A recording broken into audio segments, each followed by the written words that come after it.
When we were at university, I had a crush on you. Oh, I felt the same. I'm David Nicholls. I'm a novelist and screenwriter of One Day. The problem is I fancy pretty much everyone. I worked as an actor through most of my 20s. I studied English and drama at university and then went to New York to study acting and came back to London and had 8 years of just a disastrous acting career. And I was spending a lot of time reading scripts, and I gradually started to get work as a script reader and a script editor. And from that, I finally, with the encouragement of several friends, was finally persuaded that I might need to try writing something myself. So a friend of mine asked me to co-write a movie with him called Simpatico, which is an adaptation of a Sam Shepard play. And I think I realized that all the time I'd spent as an actor, what I'd really loved was not the performing, but the writing.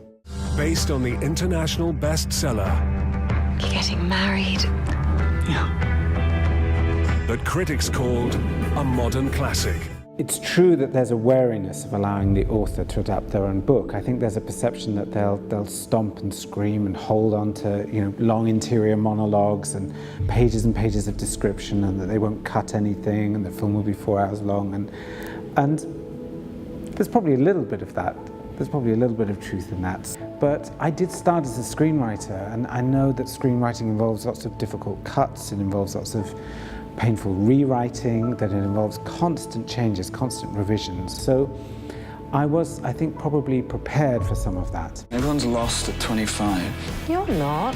Trainee TV producer. Oh, welcome to Nightlight Lock-In! Nice new flat. Casting is always the director's job. I think the director has the director's role in cinema is much more like the author's role in fiction. And very early on, I was delighted with Anne and Jim and with Romulo and Rafe, who played the other central couple, and I'm really delighted with the casting. It's inevitable that when you put faces to literary characters, they don't always match up with the face that's in the reader's imagination. But for me, that has to be part of the pleasure. The book and the film will always be a different thing. There'll always be a different experience. There's no way of recreating a reader's experience of the novel, because every reader's experience of the novel is different. So I hope people go in open-minded and don't sort of turn the pages in their head, but rather watch the film as a film. Having said that, as adaptations go, it's very close to the book. There's very little in the film that isn't in the book. I just called to let you know you are the best friend I've ever had. I'm touched, Dex, but you're off your face.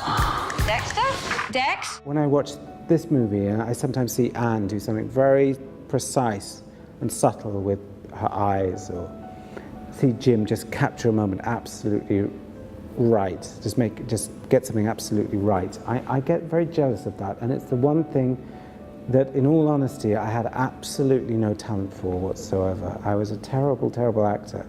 But I love acting, I love watching it, and I love seeing it done well. You gay-crashed my birthday party, called me Julie, and spilled red wine down my top. Ouch.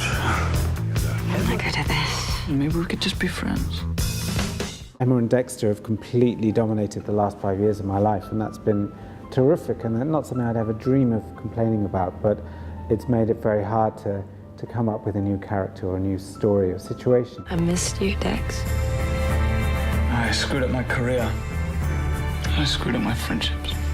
That's not true. I think the best advice that anyone has given me is to actually take a deep breath and show people your work. I think writing for yourself in private can be useful and is a way to learn your craft, and you certainly shouldn't show people your rough notes. You should work and polish. But when you have a piece of work that you're proud of and which you think achieves something of what you wanted to achieve, then you need to take a deep breath and choose one or two respected, wise, sensitive readers and see what they think. Because that's why writers write. They write to be read, and at some point you've got to take a deep breath and show people.